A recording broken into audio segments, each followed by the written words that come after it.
네, 이재명 대통령 당선 이후에 민주당 새 당대표 또 새 원내대표가 누가 될지 관심이 모아지고 있습니다. 이번에 선출되는 대표 또 원내대표는 향후 이재명 정부 1년차의 성과를 가르는 데 중요한 역할을 할 수밖에 없기 때문에 더 주목이 되고 있는데요. 오마이TV에서는 원내대표 후보들을 또 만나서 출마 의지와 계획을 들어보는 시간을 준비했습니다. 오늘 이 시간에는 가장 먼저 원내대표직에 출사표를 던지신 분이시죠. 이재명의 블랙, 민주당의 최종병기, 김병기 의원 모셨습니다. 안녕하십니까? 반갑습니다. 반갑습니다. 의원님 반갑습니다. 네, 자, 먼저 반갑습니다. 오마이TV 시청자분들께 인사 말씀부터 좀 해주세요. 안녕하십니까? 이번에 더불어민주당 원내대표로 출마한 기호 1번 김병기입니다. 반갑습니다. 반갑습니다. 아, 이거 박수. 아, 박수가 나오고 있어요. 아, 의원님 진짜 오랜만에 방송에서 뵙는 것 같고. 네, 그렇습니다. 처음 이제 영입되셔서 오셨을 때 그때 인사했던 기억이 전 아직도 떠오르거든요. 네, 2016년. 아, 그때 굉장히 좀 어색하시면서 그때 국회에서 뵙던 기억이 그렇습니다. 있는데 벌써 이렇게 시간이 됐습니다. 저 유수와 같이 흘러가네요. 아, 유서가 같이 흘러가고 뭐 사실 여러 이제 정치적인 격변기도 있었고 하셨는데 이렇게 원내대표 출마를 하셨습니다. 제가 이재명의 블랙, 민주당의 최종병기 이렇게 말씀드렸는데 이게 또 웹잡으로 해가지고 그렇습니다. 홍보가 많이 되고 있더라고요. 진짜 대한민국 국가 재건 파트너 이렇게 하면서 영화 포스터처럼 이렇게 만들어 멋지게 네. 멋있습니다. 이렇게 만들어서 많이 홍보를 또 하고 계신데 이 문구는 누가 지은 거예요? 기발한 아이디어. 아, 제 그 비서관이 오. 저 문구를 갖다가 만들었습니다. 아이디어가 예, 대단합니다. 참 잘 만들었습니다. 제가 보기에도. 잘 만들었습니다. 네. 멋지게 이제 만들어서 많은 분들이 또 박수 보내주고 계신데 일단은 이것 좀 여쭙고 싶어요. 이번 원내대표 선거에 출마하신 이유, 출마의 변 이것부터 좀 뭐 듣고 누구나 다 똑같겠지만 네. 이재명 정부의 성공을 위해서입니다. 이번에 말씀하셨지만 개혁 동력이 가장 강한 것이 그 초기 1년이거든요. 네. 이 1년 그리고 빠르게는 6개월 내에 어떤 성과를 내지 않으면은 그 나머지 기간이 상당히 난감하게 될 수 있습니다. 그런데 이재명 정부가 국가 재건에 이재명 정부가 출범함으로써 국가 재건의 그런 단초는 저희가 첫 단추는 끼었지만은 네. 사실 가야 될 길이 멀거든요. 그러니까 민생을 회복해야죠.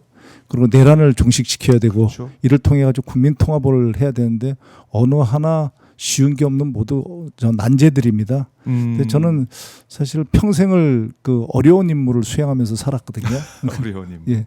그래서 그런 거에는 그리고 이런 업무를 갖다가 하려면 종합적인 판단 능력이 좀 요구되는데요. 네. 그리고 협상을 하고자 한다면 공식적인 협상도 물론 중요하지만 그것만큼이나 중요한 게 정치를 복원하고자 한다면 네. 그 물밑 협상 같은 것들도 상당히 중요하거든요. 그런 업무에 좀 제가 낫지 않을까, 제가 좀 역할을 할 수 있지 않을까. 네. 그래서 이게 출마하게 되었습니다.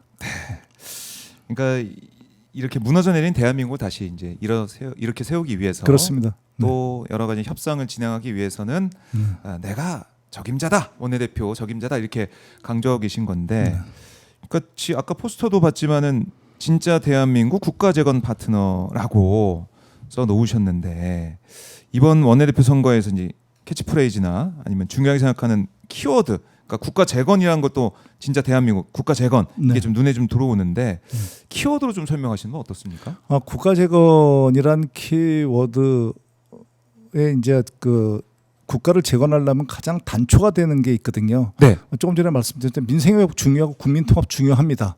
그런데 그것이 내란을 종식시키지 않으면 이런 문제들은 사상 누각이 되는 거거든요. 내란 종식. 그렇습니다. 저희가 저희 국가적으로도 보면은 저희가 국권을 회복한 1945년 이후에 몇 번의 기회가 있었죠. 네. 그때 국가의 정체성을 확립할 기회가 있었는데 그걸 갖다가 뭐 반민특위 사건이라든지 이런 것들 뭐 여러 가지를 보면 그런 것을 했을 때 실패를 했거든요. 네. 그러면서 저희가 경제적으로는 발전을 하지만 사실 정신적인 그런 풍요로움 이런 것들은 공허해지는 것이 있고 항상 중요할 때마다 국가의 단결을 갖다가 방해하는 요소가 된 것도 틀림없거든요. 네. 그렇기 때문에 이번에 이런 것들을 갖다가 이 내란 종식을 완전히 해서 싹을 잘라내지 않으면 그것이 두고두고 후환이 될 것입니다. 그래서 네. 저는 여러 가지가 중요하지만 한 가지를 고른다면 내란 종식 내란 종식. 네. 키워드로 삼겠습니다. 네. 사실 이번에 이제 내란 사태를 거치면서도 뭐 국정원을 우리가 바라다 보면서 네. 뭐 제대로 된 국정원이 꼭 필요하겠구나 이런 생각 을 다시 한번 하게 됐고, 네. 물론 홍장원 전 차장이 어떻게 보면 자기 목소리를 내면서 소신을 네. 지키면서 여러 뭐 비극을 좀 막았다라는 생각도 들고 그런 네. 상황인데 이걸 좀 바꿔내는 것도 필요하다. 그렇죠? 이게 말씀을 드리면 네. 그걸 염두에 두고 그런 걸 예상하고 한 것은 아닙니다만 사실 국가정보원법이 수십 년간 그 개정이 수십 년간 현안 문제였어요. 네. 그 중에서 가장 중요한 것이 국가정보원에서 대공수사권을 폐지하는 것과 국내 정보 수집 분석 기능을 갖다 폐지하는 길입니다. 그렇죠. 근데 그것이 사실은 누구나 다 공감하면서도 어느 누구도 손을 대지 못했던 일이거든요. 워낙 큰 과제이기 때문에. 네. 그런데 외람되지만 제가 국회에 입성해서 이 문제를 사실 저는 아주 나이스하게 처리를 했다고 봅니다. 네. 제가 이 말씀을 왜 드리냐면 이 뭐 자찬을 하냐면 아하. 이번에 만약에 국가정보원에 대공수사권이 있었다면 국내 정보 수집권이 있었으면 이 내란이 다른 방향으로 갔을 수 있습니다. 왜냐하면 만약에 국가정보원에 그 기능이 있었다면 국가정보원에서 기획했을 가능성이 많거든요. 그렇다고 한다면 왜냐하면 대공수사권이라는 게 1번이 그 계엄을 포함합니다. 계엄 기능이 있거든요. 네. 계엄을 할 때 체포도 있지만 요인 체포도 있지만 어떤 쪽을 개원할 때 반대로 요인 소개도 있거든요. 안전한 곳으로 숨겨야 되는 전쟁이 일어나면. 네. 그러면 어떤 그 요인을 갖다가 저희가 안전한 곳으로 이동시키려면은 제일 먼저 해야 되는 게 소재지 파악이거든요. 그리고 전화번호를 알아야 되거든요. 그렇죠. 그걸 갖다가 만약에 국가정보원 지금 대공수사 권한이 있어서 가지고 있었다면 이번에 아마 체포하는데 그렇게 어렵지 않았을 겁니다. 그리고 그 미리들 다 동향을 갖다 파악하고 있어야 되거든요. 그렇습니다. 동향 파악해서 그러니까 뭐 당 대표, 예. 국회의장, 뭐 여러 요인들 몇 명만 만약에 체포해서 분리를 시켰으면 구금을 했으면 완전히 시대 달라졌을 거라고 저는 생각을 합니다. 그렇네요. 계엄 해제 그렇습니다. 의결이 안 되고. 그러니까 이번에 그러니까 그 시의적절하게 그 기능이 없으면서 네. 국가정보원에서 기획을 못했겠죠. 왜냐하면 대통령이 하는 친위 쿠데타이기 때문에 네. 이거 누구한테나 다 시킬 수 있었거든요. 그렇죠. 근데 기능이 없는데 시킬 수는 없는 거거든요. 그래서 방첩사에서 맡은 거거든요. 그러니까 방첩사에서 맡았는데 방첩사는 그런 기능이 국가정보원에 비해서는 그거는 뭐 비교할 수 없을 정도. 비교가 안 되죠. 그렇네요. 그러면은 그 법안을 또 김병기 그렇습니다. 자찬해봤습니다. 예, 아니 근데 진짜 중요한 그 법안 그걸 해놨기 때문에 국정원이 제대로 사실 예전에 우리가 봤던 국정원의 모습을 못 보여줬다. 그렇습니다. 네. 그렇기 때문에 그 기능이 원래 2차장 산하에 있거든요. 네. 그러니까 2차장한테 얘기를 못하고 1차장한테 홍장원 차장한테 얘기했는데 홍 차장이 그 국가관이 굉장히 뛰어난 그런 정예 요원이기 때문에 네. 그걸 갖다 거절하면서 문제가 이제 완전히 다른 방향으로 가게 된 거죠. 그렇네요. 만약에 대공수사권이 있었다 그러면 2차장한테 바로 연락해가지고 그렇습니다. 바로 진행할 수밖에 예, 없었던 상황이었는데. 그러니까 대공수사권이 없으니까 대테러 권한을 갖다가 사용한 거거든요. 대테러 권한이나 방첩 권한을 사용하는데 이건 한 단계씩 넘어가야 되는 권한들이거든요. 네.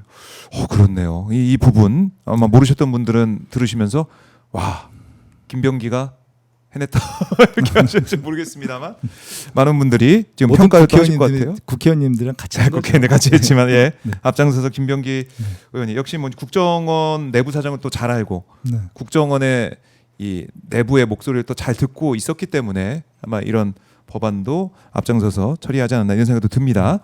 자, 그러니까 내란 종식이 제일 먼저 해야 될 일이고 중요한 그런 키워드다라고 강조를 하셨어요. 네. 내란 종식이 이제 이재명 대통령 당선으로 이제 뭐 실행이 돼가고 있는 거 아니겠습니까? 저는 예. 이런 말씀을 드리고 싶습니다. 그러니까 민생 회복은 근본적으로 행정부가 집행 기능이 있는 것입니다. 네. 그러니까 저희가 이제 서포트를 하는 거죠, 입법부가. 그런데 내란 종식은 국회가 중심이 돼야 됩니다. 왜냐하면 네. 내란 종식이 많은 분들이 그렇게 말씀을 하시지만 이제 내란 종식 이렇게 되는 거야. 그런데 한 단계만 깊게 들어가 보면 저희가 내란의 전체 규모에 대해서 아는 것이 거의 없습니다. 누가 기획을 했는지부터 지금 모르거든요. 누가 기획을 했는지, 얼마나 많은 인원이 동원됐는지, 실제로 가담자가 누구인지조차도 좀 파악이 안 되고 있거든요. 지금 우리 뭐 노사원이 뭐 기획을 해서 그렇습니다. 수첩을 써서 그러니까 그랬던 그거는 걸로. 그냥 그랬다 카더라거든요. 근데 이런 것들을 갖다 밝혀내려면 수사 기능에서 전부 다 밝혀낼 수는 없습니다. 이거는 국회에서 상임위원회별로 또는 국회에서 특별위원회, 청문회 등을 동원해 가지고 그러니까 국회에서 가용할 수 있는 모든 수단과 자원을 동원해서 일단 이걸 갖다 공론화해야 됩니다. 네. 이런 자료들을 모아서 수집해서 공론화해서 이것이 수사로 이어져야 되는 것이거든요.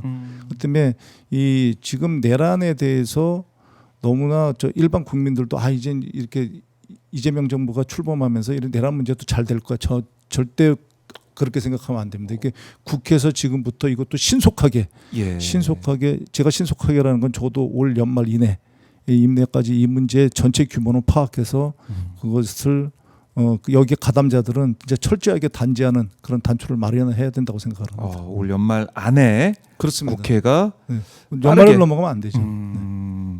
왜요? 그 약속을 지금 하고 계시는 거고 그 일을 해낼 수 있다라고 강조하고 계신 건데 내란 종식을 위한 국회가 쉴 틈이 없습니다. 지금 보면은 네. 할 일이 많다. 뭐 지난주에 3대 특검법 통과, 검사징계법 통과가 됐지만은 뭐 이번 주 10일에 열리는 본회의에서도 통과될 법안들이 있고 네. 법안뿐만이 아니고 이런 내란 종식을 위한 여러 가지 역할을 또 해야 되고 네.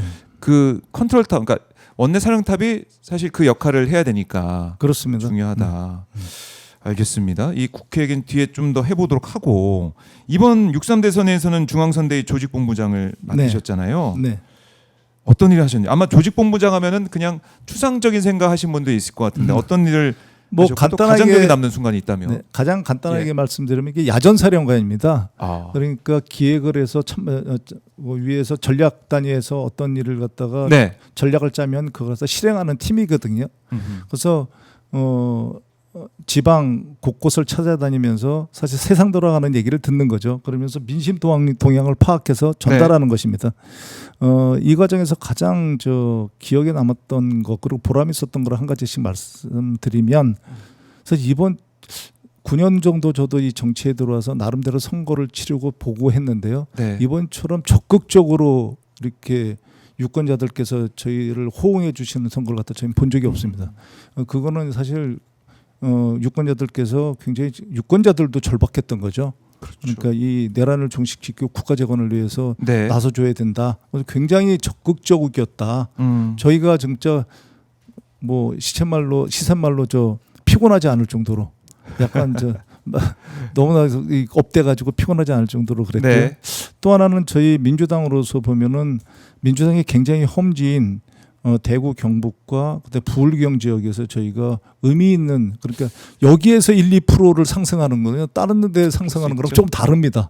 그러니까 저희가 예를 들면 부울경 같은 데서 40%를 넘었을 때 선거에 거의 진 적이 없거든요. 그리고 대구 경북에서 요번에 25%, 27%인데 27% 나오고 25% 나오고 했는데 그렇게 나왔을 때 저희가 선거에서 거의 진 적이 없습니다. 근데 그러니까 사실은 거기서 마른 수건을 쥐어짠 거죠. 대구 경북과 부울경에서 그래서 그 특별하게 그분들, 그리고 호남에서도 표가 굉장히 결집돼서 나왔거든요. 그래서 그런 것들이 참 의미 있었다 이렇게 말씀드립니다. 그러니까 조직본부장으로서 또 이 야전 사령관으로서 다니다 보면은 상당히 어려운 일도 많았을 텐데 어쨌든 이 결과가 열심히 뛰어준 뭐 민주당 당원도 있겠지만 유권자들의 그 절박한 심정을 반영해서 표로 연결이 됐다. 네, 그렇습니다. 그래요. 저도 이제 선거 때 대선 현장이 좀 계속 돌았는데 전국을 다녔는데 저도 여러 선거를 봤지만은 정말 절박하게 우리 유권자들 시민분들 절박하게 나와 계셨고 그리고 한편으로는 또 표정도 밝으시더라고요. 그러니까 희망을 좀 가진 절박함이라고 할까요? 네. 뭐 그런 게 좀 느껴져가지고 좀 달랐다는 생각이 들었는데 그 야전 사령관수 역할을 하셨다라는 거고 그리고 이제 뭐 원내대표 선거를 앞두고 의원들 이게 사실 우리가 그동안 반장 선거라고 많이 얘기를 해왔는데 권리당원 20% 들어가기 때문에 권리당원의 뜻도 중요하고 그렇습니다. 굉장히 중요합니다. 그렇습니다. 당원들 뜻이 네. 반영이 되는 선거라서 더 관심이 모아지고 있는데 네. 역시 그러면은 공약이 중요하다는 생각이 들어요. 저는 네, 그렇습니다. 왜냐하면 두 후보의 공약을 비교하면서 아마 선택을 네. 할 것 같다는 생각도 드는데 주요 공약을 좀 설명 좀 해주십시오, 의원님. 저희가 일단 이제 당원 주권주의를 지금 강화하는 추세거든요. 네. 너무나 당연한 겁니다. 근데 그래서 저는 이번에 원내대표 직속으로 당원 소통 창구를 신설해서요. 당원의 의견을 갖다 직접 듣고자 합니다. 또한 그 전국 순회 정례 간담회를 신설해서요. 지역별로 그리고 한 분기별 정도 되겠죠. 네. 분기별로 지역을 직접 찾아가서 당원들과 직접 소통하는 그런 원내대표가 되고자 합니다. 한편으로 이제 원내에서는요. 의원들 제가 하면서 가장 좀 아쉽게 생각했던 것이 여당일 때입니다. 여당일 때도 보면 정책 단위에서 장관 정례 회의는 있어요. 네. 그런데 상임위별로 장차관의 정례 회의가 없습니다. 저는 이걸 갖다 신설하겠습니다. 그래서 실질적인 당정 협의체를 구축하겠습니다. 그러니까 이제 상임위별로 네. 장차관 정례 회의를 통해서 구축하겠습니다. 그리고 하나를 더 말씀드린다면 예. 이번 대선 과정에서 저희가 지역 현안 공약을 많이 했거든요. 네. 그래서 대선 관련해서 지역 현안 지역 공약 그 점검 이행 TF를 만들어서요. 네. 지역에서의 현안이 잘 되는지 지역구에서 그 현안 문제가 잘 대선 공약이 잘 이행되고 있는지 네. 그걸 또 의원님들과 상의해서 살피겠습니다. 네. 그러니까 이 당원들의 뜻을 잘 받드는 원내의 모습. 뭐 그동안 당원들 입장에서는 아니 왜 우리 뜻이 반영이 안 되지? 이런 생각을 많이 하셨던 분도 있어요. 네, 그렇습니다. 예. 그걸 잘 풀어내겠다. 네. 이런 얘기 좀 눈에 들어오고 아마 공약으로서 많이 또 평가를 받을 것 같은데 이 지금 보면은 뭐 이제 속보를 나오고 있는 게 홍준표 전 대구시장이 페이스북에 글을 올려가지고 12.3 계엄 당시 추경호 원내대표와 일부 중진들의 역할이 뭔지 밝혀지면 국민의힘 해산은 피할 수 없을 거다 이렇게 또 글을 네. 써놨는데 네, 그렇습니다. 예, 그걸 어떻게 보십니까? 제가 모두에 이제 말씀드렸듯이 내란에 대해서 실질적으로 저희가 아는 것이 없다고 생각을 해야 됩니다. 그러니까 뭐 많은 얘기들이 있지만은 국무회의 때 뭐 그런 거 안 했다고 그러는데 실질적인 CCTV로 나온다든지 또 그 가담자들조차를 모르는 거거든요. 1번이거든요. 누가 기획했는지 모르니까 뭐 아예 이 사건이 시작도 못하는 거지만 예. 제일 중요한 게 주요 가담자가 누구냐거든요. 그리고 이 사건을 갖다가 알고 있었느냐 모르고 있었느냐가 되게 중요한 거 아니겠습니까? 이 내란을 시작할 때 내란을 그렇네요. 그런데 거기에 대해서 전혀 아는 게 없기 때문에 아직 실질적으로 시작도 못 하고 있는 거다. 그래서 이 수사를 갖다가 잘못하면 네. 코끼리 다리만 주고 끝난 수가 있다. 그렇게 되면 안 되기 때문에 국회에서 전체 그림을 그려줘야 됩니다. 전체 그림을 그려야 되고 네. 뭐 홍준표 전 시장도 이제 지적을 했지만은 국민의힘 같은 경우도 당시 표결 그때 떠올려 보면 그렇습니다. 예. 한동훈 쪽 사람들은 들어와서 표결을 했지만은 추경호 얘기를 들은 사람도 당사에 가 있고 네. 참 우왕좌왕했단 말이죠. 당 대표는 그렇습니다. 안에 들어와 있는데 도대체 그때 국민의힘 내부에서는 어떤 일이 있었는지 그게 그러니까 뭐 정치적인 게 아니고요. 예? 그러니까 실질적인 내란에 관련돼서 어떤 일이 있었는지도 그게 밝혀야 될 부분입니다. 네, 밝혀내야 된다. 알겠습니다. 이거 내란 종식 얘기 앞에 제가 언급했기 때문에 홍준표 전 시장의 이 페이스북 글이 들어와서 한번 여쭤봤고 이걸 우리가 피할 수 없다라고 강조를 하겠습니다. 자, 그리고 이제 원내대표 선거란 말입니다. 근데 당 대표도 아마 이제 선출이 될 텐데 네. 기본적으로 당 대표 원내대표의 차이점 좀 어떻게 봐야 될까요, 의원님? 저는 당 대표는 리더십이고요. 리더십. 예, 그게 가장 중요한 덕목이고, 뭐 원내대표는 뭐 리더십도 필요하지만 대야 관계를 직접적인 담당을 하기 때문에 협상력이 굉장히 중요한 협상과 소통 영역. 그러니까 같은 우리 민주당 의원들끼리는 소통 능력이고요. 네. 그다음에 야권과에 있어서는 이게 협상 능력이거든요. 네. 근데 이것이 기본 전제가 되는 것이 신뢰입니다. 근데 저 사람은 어떤 사람의 성향이구나, 이것이 사실 원내대표 나올 정도면 적어도 한 8, 9년 정도, 8년 뭐 10년 이상 이렇게 그렇죠. 그 의원 생활을 갖다가 같이 한 분들이기 때문에 그 사람 그분에 대한 그 스타일이라든지 네. 이런 것들이 다 나와 있습니다. 그래서 거기 나올 정도면 사실 기본적인 업무 능력은 좀 검증됐다고 보거든요. 네. 그런데 지금 이 시점에서 요구되는 원내대표의 그러니까 자질이 무엇이냐? 그러니까 이 투쟁이냐? 네. 아니면 여당이 됐기 때문에 우리가 그러니까 대여 협상 능력을 갖다가 소통 능력을 갖다 강화하고 진솔되게 신뢰 관계를 통해 가지고 이걸 갖다가 말로만이 아니고 나 이렇게 잘하겠습니다가 아니고 진짜로 해온 과거로 볼 때 네. 이분이 원내대표가 되면 잘할 거야.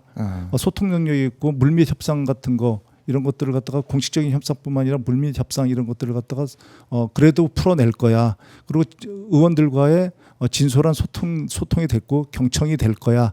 이걸 갖다가 판단하는 것이, 왜냐하면은 이게 정부가 출범하고 다시 말씀드리지만 1년간이 가장 중요하거든요. 맞아요. 이때 교두보를 확보를 해야 되거든요.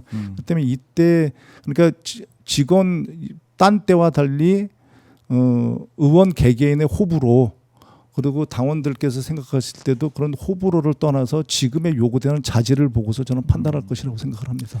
이 1년 중요한 1년을 네. 어떻게 이재명 정부, 그러니까 이재명 대통령과 호흡을 맞춰 잘할 수 있는 그런 자질을 가지고 있는 사람이 누구냐, 이걸 국회의원을 판단할 거다. 국회의원들이, 동료 의원들이. 전 그렇게 믿습니다. 이렇게 보시는데, 네. 근데 제가 앞서서도 이제 공약으로도 말씀해주시고 권리당원의 중요성, 당원들의 네. 중요성도 말씀해주셨지만은 이번에 12일, 13일 목금요일에 권리당원 온라인 투표, 네. 국회의원 투표가 진행이 되는데 권리당원 네. 투표 20%가 반영되지 않습니까? 그렇습니다. 네. 당원들의 지지 여부가 뭐 중요한데, 이게 뭐 국회의원 뭐 34명 네, 이 정도의 그렇습니다. 네, 이 네. 파워가 있는 거다. 20% 그렇습니다. 반영이 네, 하는데 네. 당원들에게 어필할 만한 공약, 이걸 어떻게 좀 생각하고 싶어요? 아까 조금 전에 말씀드렸지만은 저희 그 원내대표실에 당원 소통을 위한 그런 소통 기구를 만들어서 강조, 직접적으로 강화. 경청을 하겠습니다. 왜냐하면 이게 백문이 불여일견이거든요. 그러니까 많은 얘기를 듣는 것도 중요하지만 보는 게 굉장히 중요합니다. 같이 만나고 당원 대표들과 만나고 소통하고, 그렇죠. 당원 속으로 들어가는 게 중요한 겁니다. 당원들이 오시는 게 아니고 저희가 당원 속으로 들어가서 지역 간담회 등을 통해서 그걸로. 얘기들을 들어보면 맨 처음에는 형식적이 되겠지만 네. 이게 정례화되고, 또 아까도 말씀드렸지만 끝나고 나서 또 비공식적인 얘기를 듣고 그러다 보면 거기서 진솔한 얘기들이 나오거든요. 그 얘기들은 분명히 정제되지 않고 투박할 수 있습니다. 그렇지만 저희들이 이 여의도에서는 들을 수 없는 그런 진솔한 얘기들이 나올 것이라고 저는 확신합니다. 그래서 그것을 저희가 다듬어서 반영하고 네. 입법하는 것, 그것이 제일 중요하다고 생각을 합니다. 그러니까 이제 당원이 주인인 정당, 현장과 함께가는 원내대표, 이렇게 공약에도 담아 두셨는데, 그렇습니다. 이제 현장으로 가서 당원들을 만나겠다. 네. 원내대표, 그동안 제가 봐도 원내대표 물론 계속 당원들과의 스킨십이 강화되어 왔지만 더 당원 속으로 들어가는 원내대표가 되겠다. 네, 그렇습니다. 알겠습니다. 이것도 많은 분들이 눈여겨보고 그 약속을 기억을 할 것 같고요. 반대로 아까 뭐 의원들 간의 스킨십도 말씀하셨지만은 동료 선배 의원들, 네. 그러니까 의원님께서도 뭐 박찬대 원내대표도 있고 그전 원내대표도 쭉 봐왔지 않습니까? 네. 어떻습니까? 다 알 것 같아요. 이런 공약을 뭐 이렇게만 해준다면 나는 내 표를 주지, 뭐 이런 생각할 것 같은데 어떻게 좀 설득하고 계십니까? 의원님들 선거 활동 하고 계시잖아요 지금. 네. 어떻습니까? 그러니까 의원들끼리 예. 잘 알기 때문에, 네. 그러니까 의원들끼리 잘 알기 때문에 새로운 공약이라는 거는 사실 많지는 않습니다. 그러니까 잘 알고 저희가 있었어. 항상 아쉬워했던 것들이 예. 조금 전에 말씀드렸던 네. 야 상임위별로 아하. 그런 장차관 간의 정례 회의 같은 거는 있어야 된다. 여당이 되면 이런 것이 중요하고요. 또 하나는 네. 의원들이 사실 의외로 바쁘기 때문에 의원들끼리 이렇게 잘 만나지를 못합니다. 그렇기 예. 때문에 원내 대표가 되더라도 네. 원내 대표가 어떤 일을 처리하는데 얘기를 다 못 들을 수 있어요. 근데 현안 문제가 생기면 저는 이렇게 하도록 하고자 합니다. 그러니까 예. 이게 경륜이라는 게 굉장히 중요하거든요. 1년밖에 안 되기 때문에. 그래서 이 전임 원내대표님들과의 그 만남을 갖다 정례화해서 그분들의 고견과 그 조언을 듣겠습니다. 이게 굉장히 중요합니다. 근데 네. 의외로 잘 안 되거든요. 그래서 저는 그걸 반드시 하겠다. 정례적으로. 또 하나는 의원들 중에서 전문가들이 많습니다. 한 네. 분야에. 그래서 전문가 그룹을 만들고 비슷한 분야끼리 전문가 그룹을 만들어서 어떤 현안 문제가 발생했을 때 그 그 전문가 그룹의 얘기를 들어서 그것을 판단하고 판단은 제가 하는 거예요. 판단하고 결정을 내린 다음에 네. 그 책임을 지겠다. 이렇게 말씀드리겠습니다. 자, 이 의원들에 대한 공약 이것도 의원들이 보고 이제 판단을 하게 될 겁니다. 예, 표가 다 있고 반장 선거 플러스 이제 권리당원들의 투표도 이어지게 되는데 자 이렇게 약속해 주셨는데 근데 사실은 이제 뭐 정권도 초반이기도 하고 진짜 대한민국을 내걸었던 이재명 대통령 당선으로 많은 희망을 가지고 계세요. 우리 시청자분들 마찬가지고 국민들께서 뭐 리얼미터 오늘 조사도 10명 중에 6명 국민이 잘할 거다 이렇게 예상을 했고 아까도 제가 맨 처음에 전해드렸지만 코스피 지수도 지금 계속 오르고 있어요. 예. 그렇습니다. 2,862네요 벌써. 환율은 떨어지고 환율은 떨어지고 네. 코스피가 이게 임기 첫날부터 계속 오르기 시작하는 이런 모습 이걸 국민들이 보고 있단 말입니다. 네, 희망이죠. 희망이 있어요. 네. 그래서 이런 얘기도 이런 물음도 당원들이 할 것 같습니다. 이재명 대통령과 김병기 의원 언제부터 이렇게 좀 관계가 좋았고 친한 사이였지? 이런 생각하시는 분도 있을 것 같아요. 뭐라고 답변하시겠습니까? 21년 한 6월경으로 기억됩니다만 네. 그때 지금 대통령님을 제가 경기지사였습니다. 경기지사로 계실 때 만났었는데 네.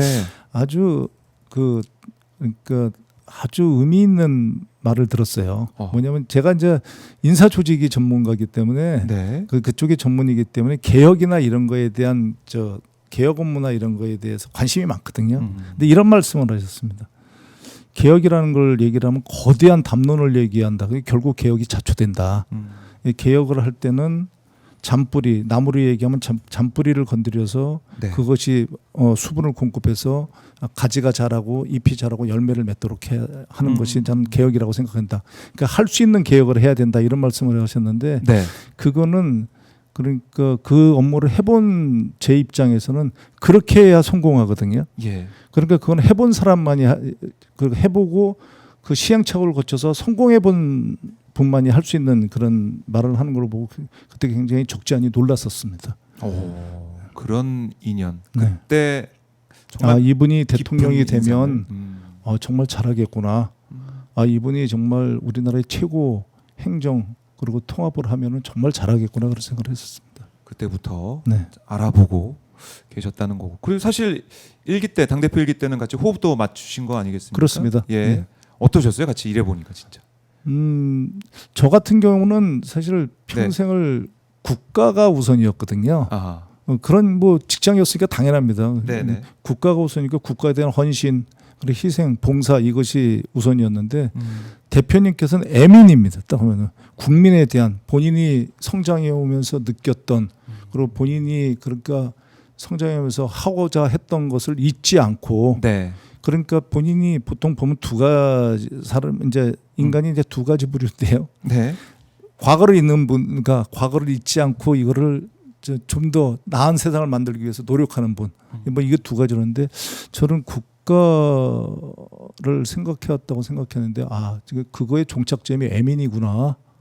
애민이구나 그런 거 갖다가 대통령님을 보면서 대표 때 모시면서 네. 제가 그런 생각을 했습니다. 정말 잘할 텐데 기회가 되면 정말 대통령 잘할 텐데 어쩌자고 떨어져가지고 0.74% 포인트 네. 차. 예. 그런데 너무 안타까웠다. 기회가 그렇게 노력하고 기다리고 준비하니까 기회가 오더라고요. 네. 같이 일하면서 애민하는 이재명 네. 당신 대표를 보면서 뭐 그거는 아마 대표님을 네. 대표님의 반대편에 있는 사람들도 그거는 인정을 할 거라고 저는 생각을 합니다. 그래요. 네. 그래서 지난 5일 이제 출마 선언하실 때 이렇게 말씀하셨어요. 이재명 대통령의 국정 철학을 누구보다 깊이 이해하고 있다고 자부하고 지금까지 이재명 대통령과 최고의 관계였듯 원내대표로서 최고의 당정 관계를 만들어서 국정 과제가 원활히 수행되게 하겠다 이렇게 강조하셨는데 최고의 관계였다. 지금까지 최고의 관계였다. 이런 표현까지 쓰셨습니다. 최고의 관계. 네.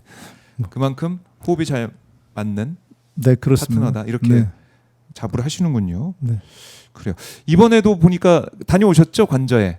한남동 네. 관저 만찬에 다녀오셨는데 네. 분위기 어땠습니까? 그냥 화기애애했습니다. 화기애애했고. 네. 네. 그리고 뭐 덕담 나누고. 덕담 나누고. 네. 그러니까 지금 언론에서 가장 관심을 가진 게 그거 아니겠습니까? 명심이 어디 있냐? 명심은 중립이던데요. 정리. 명심이 어디냐? 그걸 계속해서 언론은 파악하려고 그러고 네. 아마 질문도 많이 받으셨을 것 같은데 그래서 물어보고 어땠나 이런 계속 물어보고 있는데 네. 사진도 저희가 눈여겨봤습니다. 중립을 지키고 있는 그럼요. 이재명 대통령 모습을 대통령께서 봤는데 대통령께서 어느 네. 한편에 그렇게 한다고 이렇게 얘기하는 것 자체가 저는 굉장히 결례라고 생각합니다. 그렇네요. 그러니까 네. 딱 가운데 딱 계세요. 이 사진 못 네. 드시는 모습. 이걸로 사진으로 대신하겠습니다. 네, 그렇습니다. 대신할 텐데 네. 그래도 이 화기애애한 이 자리에서 이 앞으로 우리 대한민국 어떻게 또 이끌어 나갈지 또 여당 역할을 또 어떻게 해 나갈지 이것도 많이 고민하셨을 것 같아요. 이 자리에서 네. 지금 보면은 이거는 이제 일기 때 네. 일기 때 지도부 그렇습니다. 함께 사진 찍었는데 뭐 2기 때보다는 1기 때가 더 표정이 밝아 보이는 것 같기도 하고 느낌상으로 그런가요? 네, 어쨌든 저희는 홀가분하고 이기 때는 아. 지금 저희 현직들이거든요. 그럴 수 있겠습니다. 네. 그래요. 밝은 표정으로 함께하고 있는 이 모습들. 그래요. 이재명 대통령께서 어떤 말씀을 하셨는데 그래도 소개해 주고 싶은 말씀이 있다면 뭐 대통령님과 네. 나눈 대통령님이 참석한 자리에서 나눈 얘기를 하는 거는 뭐 좀 별로 바람직할 것 같지 않지만 네. 뭐 언론에 대강에 그 정도, 공개된 얘기를 다시 말씀드리면 네. 정말 국민 개개인의 삶이 어떻게 나아지는 데 대해서 우리가 고민해야 된다. 네. 이 말씀을 하셨는데 음. 사실 그 말에 굉장히 많은 걸 담고 있죠. 우리가 뭐 국가를 위해 가지고 국민을 위해서 뭘 한다고 하지만 국민 개개인이라는 것은 그 개개인에는 여러 부류가 다 들어가 있는 거거든요. 그렇죠. 그러니까 우리가 보지 못하는 분야에 계신 분들도 다 그 국민이거든요. 그러니까 국민 개개인의 삶에 대해서 어떤 데가 우리가 놓치는 부분이 없어야 된다 이렇게 말씀하시는 그거는 참 와닿았습니다. 네. 참 이 밝은 표정 보니까 우리 국민들께서도 이번에 만찬 모임의 사진이나 이런 걸 보면서도 정말 내가 뭐 이 자리에 있는 것은 기쁘다 이런 말씀을 하시더라고요. 댓글 통해서도. 네, 영광이었습니다. 예. 이 자리 함께 하셨고. 근데 여기 이제 이 자리도 자리지만은 그 관저에 있던 개수영장 의혹. 그것도 이제 보면서 많은 분들이 깜짝 놀라셨어요, 사실은. 와, 이거 뭐 이게 조경용 수영장 뭐 이런 말이 없지 않습니까, 사실은. 뭐 연못이면 연못이지. 수영장처럼 파놓은 이 모습을 보면서 이게 참 놀랍더라고요, 저는 보면서. 무슨 용도인지 좀 궁금합니다. 예. 저희들이 여러 얘기를 했었는데 여러 얘기를 하셨어요. 뒤에 정자는 저는 그 합법적으로 가져온 것 같지는 않고 뭐 정확하게는 잘 모르겠습니다만. 네. 그러니까 이게 원래 이제 외교부 장관 이 공간이었는데 이거를 해서 이렇게 뭐 만들어 놓고 혈세로 이렇게 만들어 놓은 이게 과연 맞는 것이냐? 그렇죠. 이걸 보면서도 많은 분들이 야, 진짜 너무한다. 그리고 이제 대통령실 갔더니 무덤 같다는 표현도 하지 않습니까? 이재명 대통령께서. 그거 볼 때 그걸 뭐 얘기한 사람이 정진석 비서실장 등이 뭐 얘기를 지시를 해서 다 뭐 공무원도 복귀를 해버리고 그렇습니다. 치웠다는 거 아니겠습니까? 원래 공무원들은 통상 복귀를 하지 않거든요. 네. 네. 인수인계 해야 되니까 남아서 그렇습니다. 해야 되는데 그건 다 가버려서. 정권이 바뀌어도 공무원이거든요. 그렇죠. 그렇기 때문에 있어야 되는데 그분들도 다 파견 해제를 해서 복귀를 했더라고. 그런 얘기를 들었습니다. 그러게 말입니다. 이 문제. 그리고 관저에 대해서도 아까 이제 사진 나왔지만은 여러 가지 의혹들이 그동안 불거졌었습니다. 그렇습니다. 저희가 그렇게 뭐가 있는지. 의혹을 얘기했던 그 관저에 저희가 다녀온 거죠. 안에 혹시 뭐가 있는지 뭐 확인하고 이런 정은 안 됐었죠. 그 안의 내용은 네. 예. 대통령이 지금 현재 계시기 때문에 2급 비밀 사항, 2급 이상 비밀 사항입니다. 그렇기 때문에 거기에 대해서는 네. 언급을 하면 안 될 것 같습니다. 하지만 또 이게 뭐 앞으로 특검이나 이걸 통해서 여러 가지 좀 밝혀야 될 부분도 있다면 그렇습니다. 또 그게 밝혀지는 대통령께서 것이죠. 이제 청와대로, 청와대로. 이렇게 가신다고 하니까 청와대로 가신 다음에 네, 그때는 여기에 이제 대통령이 안 안 계시니까요. 계시니까. 그러니까 여기에 보안 구역이 해제될 겁니다. 네. 그때 이제 그런 거에 대해서 의혹은 이제 밝혀야 되겠죠. 그래요. 뭐 이게 시간 문제다라고도 그렇습니다. 볼 수가 네. 있겠습니다. 네. 자, 한번 지켜보도록 하고 그리고 지금 이제 여당이 됐어요. 민주당 여당. 네, 사실 의원님께서는 여당도 해보셨고 네, 야당도 해보셨고 다시 그렇습니다. 여당이 네. 되셨는데 여당이 된 민주당의 역할은 또 어떻게 좀 생각하고 계십니까? 뭐 반복해서 말씀드리면은 네. 이게 지금 우리 여당은 국가적으로는 민생 회복입니다. 무조건. 그거는 뭐 그리고 국회 특기구에서는 내란 종식입니다. 다시 네. 말씀드리면 그를 통한 국민 통합입니다. 근데 그거 이외에 여당으로서의 역할은 이게 이 정치 복원을 해야 됩니다. 사실 그 윤석열 정권이 망한 이유가 그 민주당을 그 야당을 대화 상대로 인정하지 않았기 때문인 거거든요. 뭐 대화를 하지 않으면 정치를 하지 않고 정치를 하지 않는다 그러면 그건 뭐 전쟁을 하자고 결국은 쿠데타를 일으킨 거 아니겠습니까? 그렇네요. 그렇기 때문에 정치를 갖다 신속하게 대화의 채널을 복원해야 된다. 네. 그런데 포용하되 그렇다고 해가지고 뭐 불법까지 저희가 뭐 타협하는 건 아니니까요. 그러니까 건전한 정치를 위해서 대화 채널을 갖다 신속하게 복원해야 된다. 신뢰를 바탕으로 해서 그렇게 말씀드리고 싶습니다. 대화 복원. 그러니까 윤석열 정권 돌이켜 보면 정치 복원이죠. 예, 네. 정말 아무것도 안 했어요. 야당과는 진짜 아무것도 안 하고 그렇습니다. 야당을 적대시하는 그런 모습만 보이고 네. 결국 내란까지 저지르는 상황까지 쿠데타까지 그게 왔는데 그게 반복돼서는 안 된다라는 거고 국민의힘 지금 뭐 원내대표가 없습니다. 뭐 선출하게 될 텐데 네. 국민의힘은 좀 어떻게 바라보고 계십니까?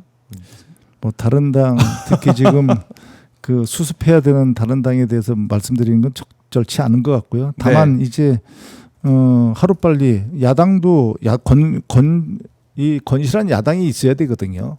그렇기 때문에 예. 조속히 재편해서 재편하고 수습해 가지고 그걸 갖다가 좀 잘하기를 그리고 네. 대화의 상대로 나서 주기를 이렇게 바라는 마음입니다. 혹시 이제 국민의힘 의원들 중에 뭐 개인적으로 또 잘 대화가 좀 되는 의원들은 좀 있습니까? 어떻습니까? 저는 상대적으로 예. 보수 중도 이미지가 있어서요. 아, 그리고 이제 연령대가 네. 좀 비슷하기 때문에 얘기들은 잘 되는 편이고요. 또 특히 목욕탕에서 자주 만나기 때문에 주요 의원님들을 거기서 자주 만나기 때문에 뭐 대화는 뭐 아주 잘 됩니다. 그리고 뭐 아무래도 저녁 이런 시간에 따로들 만나서도 식사들도 하고 뭐 이러면서 진솔한 얘기들이 그러니까 이런 겁니다. 그러니까 네. 동의하지는 않지만 상대의 생각을 동의하지는 않지만 그걸 또 배척할 필요는 없는 거거든요. 그래서 얘기를 들으면서 서로 간에 접전을 찾아가고 네. 그래서 그러다 보면 이해하는 부분들도 상당히 많게 되고요. 뭐 사실은 뭐 이제 국민의힘 내부에서도 이 내란에 대해서 이거 잘못됐다.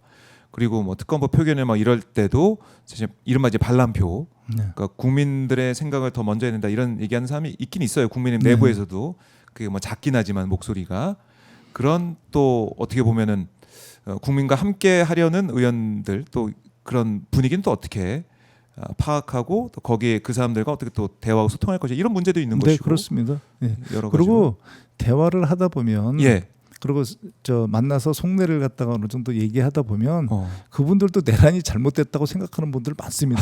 그런데 공식적으로 이 얘기를 했을 때 정치인이니까 네. 지역적인 특히 지역구 의원님들 이런 분들에게서 곤욕스러운 문제들이 왜 없겠습니까? 그런 것 때문에 자제하거나 아니면은 전체적인 당론이 그랬기 때문에 네. 그런 의견을 표출하지 않을 뿐이지 많은 의원들이 내란 자체를 갖다 정상으로 생각하는 의원들은 그렇게 많지 않습니다. 그렇네요. 근데 그럼에도 불구하고 국민의힘에 지금 보여주는 모습은 일단은 뭐 이제 아직까지는 실망스럽죠. 네, 실망스럽고 뭐 위원정당 심판 받아야 된다. 뭐 홍준표 전 시장도 뭐 그런 얘기를 하고 뭐 그런 상황이니까 그러니까 후보 교체 문제, 김문수, 한덕수, 그렇습니다. 한덕수, 김문수 이 문제에 대해서도 이거 민주주의 정당 맞냐 이런 얘기도 나오고 있기 때문에 그렇죠. 많이 그 민주적인 정당으로서의 가치가 많이 훼손이 됐죠. 음. 그러면서 보수의 가치도 많이 훼손됐죠. 네. 그래서 이 부분에 대해서 따질 건 따지고 하지만 또 정치 복원이라는 면에서 뭐 사실은 뭐 얘기 들어볼 수 있는 거고. 근데 그렇습니다. 그대로 야당이 하자는 대로 따르는 것도 아니니까. 그렇습니다. 포용하되 네. 그 불법이나 또는 도저히 받아들일 수 없는 것까지 타협하자는 건 아니거든요. 그건 봉합이죠. 그렇죠. 그건 타협이 아닌 거죠. 네. 그래서 그 부분들은 항상 생각을 해야 된다라는 거고. 자, 지금 보니까 윤석열 전 대통령, 윤석열 내란 우두머리 지금 뭐 법원에 들어갔는데요. 들어갈 때 포토라인에서 기자들이 여러 가지 질문했지만은 뭐 답을 또 안 하고 그냥 들어가 버렸네요. 뭐 대선결과 어떻게 봤느냐 이런 질문들 여기에 대해서 아무 얘기 안 하고 바로 법정 안으로 들어가 버렸습니다. 사실 윤석열 이제 공개행보를 이렇게 또 포토라인 서면서 하고 있지만은 투표소에 와가지고 또 많은 분들이 놀라셨어요. 그렇습니다. 네. 김건희랑 같이 네. 부부가 와서 투표하는 모습들 이런 것들. 아주 많은 국민들이 분노했었죠. 네. 저희 투표에 한 표라도 유리했었을 겁니다. 그 투표하러 온 윤석열 부부의 그걸 모습 보면서 도저히 아. 안 투표 안 할까 그랬던 분들이 나와서 투표하신 분들 꽤 있으실 겁니다. 저 사람들 투표하는데 네. 나도 가야지 이러신 분들이 있었을 것 같다. 그래요. 그러니까 윤석열이 지금 나와 있는 것 자체가 국민들 입장에서는 네. 아 이거 내란 정신 안 됐구나. 내란이 네. 진행 중에 이런 생각 하실 것 같아요. 그렇습니다. 그 자체가. 네. 예. 그래서 윤석열이 풀려나 있는 모습에 대해서 지금 또 불구속 상태로 재판을 받고 있는 거기에 대해서 많은 분들이 분노를 하고 있다. 이런 지적이 나오고 있고요. 그리고 뭐 국민의힘도 있지만은 개혁신당도 있긴 있어요. 네. 뭐 세석의 개혁신당이지만 이준석 후보, 뭐 네. 지금 개혁신당 의원, 네. 뭐 토론 발언 때문에도 여러 논란이 있었고 네. 개혁신당과의 관계, 뭐 이것도 좀 저희가 봐야 될 것 같습니다. 그렇습니다. 예, 네. 어떻습니까? 이번에 아마 이준석 그 전 대통령 저 후보는 이번에 이 출마를 해서 많은 경험을 했을 것입니다. 참 네. 소중한 경험이죠. 근데 이 경험이 국민을 위해서 쓰여지도록 더 이렇게 발전되고 이렇게 그런 많은 얘기를 경청하고 그리고 소통을 해서 네. 좀 더 훌륭한 정치인으로 거듭나기를 바랍니다. 그래요. 이제 국민적인 이제 뭐 어떻게든 판단을 받은 거 아니겠습니까? 10% 득표를 못 하고 네. 이준석 후보 대선 후보가 보여줬던 토론에서의 모습이나 네. 아니면 여러 가지 정치적 행보에 대한 평가가 나왔는데 여기에 대해서 어떻게 할 거냐. 또 이제 국민청원을 보면요. 아시겠지만은 네. 국회의원 3명 네. 여기에 40만 명 이상이 또 그렇습니다. 동의를 하셨어요. 그만큼 분노하는 거죠. 그러니까요. 그러니까 물론 그게 본인이 사과를 했습니다만은 네. 그 정치인이 가장 중요한 게 이건 설화가 아니거든요. 음흠. 많은 분들이 그렇게 말씀하시는데 네. 이건 설화가 아니고 평소 때의 생각이 투영되는 거거든요. 그렇기 때문에 이런 문제가 정말로 국민들의 분노를 이렇게 갖고 있구나 그렇다고 한다면 이 문제에 대해서 본인이 진지하게 성찰하고 반성을 해야 됩니다. 네. 그래서 이게 내가 생각하는 이렇게 하는 것이 정말 잘못됐구나 이래야 다시 안 나 그런 게 반복이 되질 않거든요. 그래서 그런 정치인으로 거듭나기를 갖다 바랍니다. 네. 네, 따끔하게 지적을 해 주셨고 그리고 이거 현안에 대해서 국민의힘에서 이런 얘기를 많이 합니다. 법사위원장 내놔라 자리 반환 요구를 하고 있는데 여기에 대해서 어떻게 생각하세요? 기본적으로 위원장을 저희가 협상하는 게 2년에 한 번씩 그렇죠. 합니다. 예. 그래서 일단 그 얘기가 맞지도 않고요. 네. 또 하나는 그 법사위가 국민의힘에 있었을 때 뭐 좀 멸한단 말입니다. 국민의힘에 있었을 때와 민주당에 있었을 때 과거에 그걸 갖다 쭉 한번 반추해 보면 네. 어느 때 성과를 냈는지 어느 때 합리적이었는지 그걸 갖다가 좀 보면 될 것 같습니다. 그 뭐 일방적으로 뭐 한다고 그러는데 일방적으로 한 거로 따지면 국민의힘에 대해서 저희가 정말 할 말이 많죠. 그런데 저희가 한 거는 정말로 해야 되는 법이었거든요. 제가 말씀드렸지만 양보 못하는 것. 그게 이 국가 정체성에 관한 문제들의 법에 대해서 저희가 양보를 하는 거거든요. 네. 헌법을 유린하는 것. 헌법. 이거에 대해서는 저희가 양보를 안 했고 나머지는 굉장히 타협을 갖다가 많이 하고 소통을 많이 하고 있었거든요. 네. 근데 이 헌법의 가치를 훼손하는 거에 대해서 뭐 그런 얘기를 한다 그러면 이거는 저 타협할 수가 없는 거죠. 그래서 저는 법사위원을 이번에 저 그러니까 뭐 이렇게 뭐 조정하는 거 그건 말도 안 되는 얘기고요. 네. 아예 뭐 대상이 안 되니까. 어허. 1년 후에도 그런 것들이 중대한 그런 것들이 없다면 그런 것들이 없고 그렇다면 법사위는 다수당이 저희 그 민주당에서 하면서 네. 법과 이런 거를 갖다 신속하게 그리고 조화롭게 이렇게 해결하는 것이 저는 개인적으로 맞다고 생각합니다. 이번에는 안 되는 거고요, 무조건. 이번에는 뭐 네, 그거는. 2년이란 게 있기 때문에 안 된다. 그거는 뭐 원칙에도 맞지 않는 얘기를 하는 거니까요. 그래서 정청래 법사위원장도 페이스북에 국민의힘 입장을 담은 기사를 공유하면서 피식 웃음이 났다. 난 반대일세. 뭐 이렇게 또 그렇죠. 적었더라고요. 예, 지금 법사위원장도. 그건 요청할 만한 그런 어허. 저 사안이 아니거든요. 네, 언급할 수 있는 거지. 정도 아니다. 네. 그래요. 그러니까 그리고 이제 의원님께서는 이 반헌법 특위 구성하겠다 이렇게도 말씀하셨어요. 원내대표 당선 즉시 네네. 반헌법 특위의 중요성 이것도 다시 한번 강조해 주시면 어떻습니까? 그렇죠. 이게 네. 말씀을 드리면 우리나라에 다시 말씀드리면 이게 그 역지사지할 수 있는 게 있습니다. 네. 반대로 남의 그러니까 상대방 입장에서 생각을 해보면 그거 이해할 수 있어.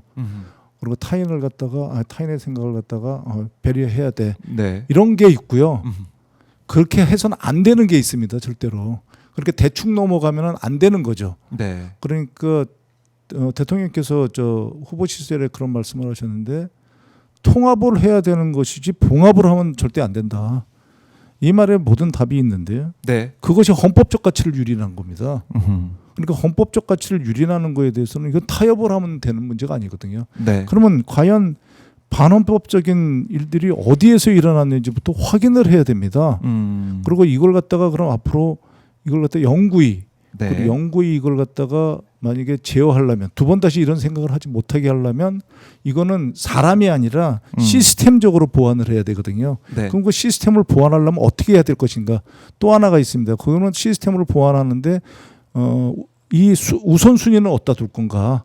어느 법부터 시작하고 어떤 문제부터 시작해서 처리를 할 건가의 우선순위를 정해야 되는 거거든요. 네. 이런 것들을 정해야 되는 정해서 해야 되는 것이 이번 그 원내대표 일기 우리 지금 새로 선출되는 원내대표가 해야 될 중요한 과제라고 생각을 합니다. 그래요. 헌법을 유린하는 것을 다시는 뭐 용납하지 않고 다시는 이런 일이 없도록 하겠다라는 겁니다. 그리고 지금 보면은 대통령 경호처 인적 쇄신이 지금 시작되고 있는데 보셨을 겁니다. 본부장급 간부 저는 대기 발령을 한 조치가 내려졌는데요. 역시 뭐 비상겸 가담을 해서 뭐 윤석열 사병 전락한 이런 경호처 이 문제 이거를 바꿔내야 된다. 이런 의지가 좀 읽히는데요. 그런 것도 보십니까? 있고요. 예.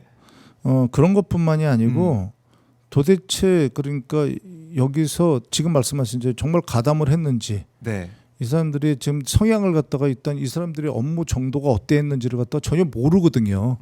그런데 이게 다른 것도 아니고 대통령을 경호하는 자리입니다. 그렇죠. 그렇기 때문에 일단은 현재 직무에서 배제한 다음에 네. 그걸 확인하고 조사해서 아무 문제가 없었다 그러면 복귀하는 거고요. 문제가 있었다면 그 문제 정도에 따라서 그러니까 뭐 징계를 받든 처벌을 받든 그렇게 하는 또 퇴직을 하든 네. 그런 조치가 취해질 것이라고 생각합니다.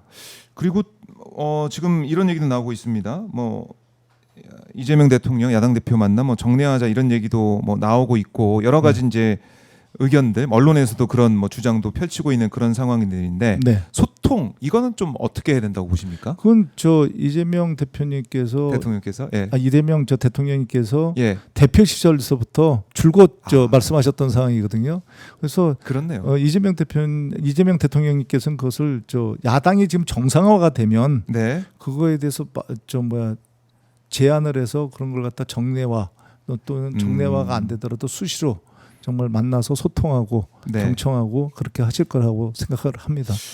그런 말씀 평소에 또 많이 하세요. 맞아요. 그리고 대통령님께 대해서 굳이 한 말씀 드리면 의외로 결정을 할 때 사람들이 생각하는 거랑 많이 다를 수 있다 이렇게 생각을 할 수 있는 게요. 굉장히 많이 듣습니다. 그래요? 그리고 많이 생각하고 그러니까 이걸 빨리 결정을 해야 되는데 막 쾌도난무처럼 막 결정을 하실 것 같은데 절대 그렇지 않습니다. 다 듣고 본인이 이거에 대해서 완전히 이해했다. 이렇게 해야 된다. 그러면 결정을 하는데 그 결정이 반드시 자기가 하고 싶은 그 방향이 아닌 경우들도 꽤 있더라고요. 그래서 참 행정가로서 잘하실 것 같다. 네. 참 대통령이 되시면 잘하실 것 같다. 내가 그렇게 판단하는 게 그 기준이 뭐냐면 국민입니다. 국민이 어떻게 생각하느냐. 나는 이쪽으로 가는 게 맞다고 생각을 한다. 근데 네. 국민들이 바라지 않으면 그 방향으로 안 가는 거 이게 굉장히 어려운 겁니다.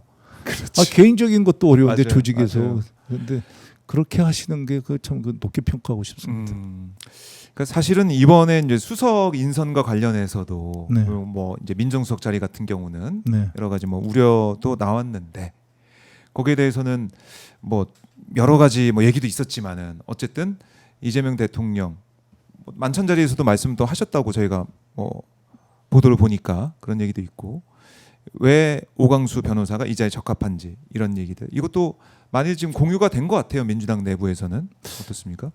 저는 처음부터 네. 이 말씀을 드리면 제가 이제 인사 조직을 갖다가 국정에서 이제 오래 담당한 전문가시죠. 없는데 예. 인사를 얘기할 때 인사 어떤 사안이 벌어지면 거기에 대해서 그 확인이 먼저입니다. 특히 그러니까 여당 야당을 가지면 야당일 때는 샤우팅하는 게 맞습니다. 네. 근데 여당이 저희가 되면은 그걸 일단 확인을 하고 만약에 문제가 정말 있다면 조용히 처리를 해야 되는 문제들이죠. 그런데 그 전제가 있습니다. 민정수석을 말씀하시니까 제가 말씀을 드리는데 네. 이런 논란 자체가 상당히 어떤 그 의도가 있다고 저는 생각을 하거든요. 왜냐하면 이건 근본적으로 내각의 인물이 아니고 대통령 비서실의 참모거든요. 그렇죠. 참모가 다른 생각을 한다고요? 그러면은 대통령이 바로 경질하면 되는데요. 거기는 뭐 자기가 다른 생각하고 뭐 항명하고 그런다고 그래가지고 될 수 있는 자리가 아닙니다. 이게 내각이면 좀 달라요.